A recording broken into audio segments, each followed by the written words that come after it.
They say that the best holiday memories involve a perfectly decorated and cleaned home and a flawless holiday meal. Not, actually. Let's face it, the most fun holidays we remember involve burnt cookies and tangled lights.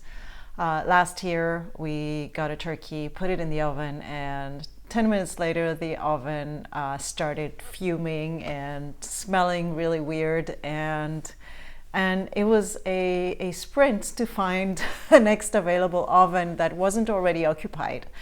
And we'll remember that for a while. And it was a lot of fun and a lot of laughter despite the panic.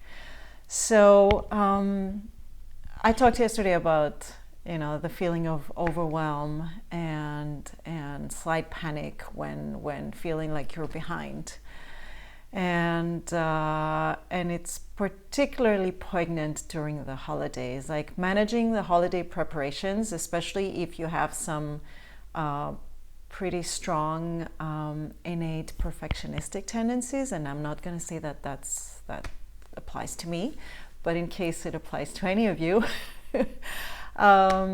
I call it holiday perfectionism, or maybe even the holiday Olympics syndrome. And I have found a couple of things that help that I love to share here. And following the model of yesterday's video, there are 3 questions that I ask myself when I get into that state of holiday perfectionism, or in general preparing for something perfectionism. And these are: what are my top priorities? What's realistic for me here? That's not going to make me feel really, really bad. And what would good enough look like?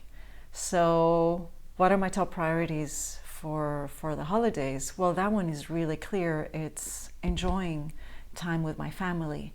And that definitely doesn't mean me being stuck in the kitchen or packing presents until the last minute and not really having the time to spend with my loved ones while they're around me, while they're here. And that doesn't mean that I'm not going to do a lot of that stuff, but it also means that I'm going to keep the big picture in mind. And that leads me to the second question, what's realistic here?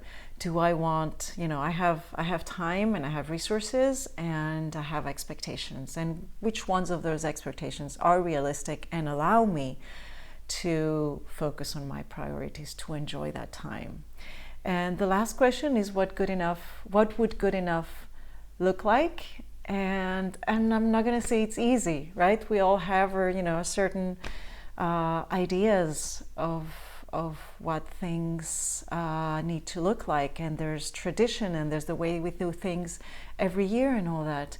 And sometimes we have to go against that, and sometimes we have to sort of bend things and cut some corners. And usually we're the only ones who notice, because people have different priorities, and I can guarantee you it's much worse in your own mind than it is perceived on the outside.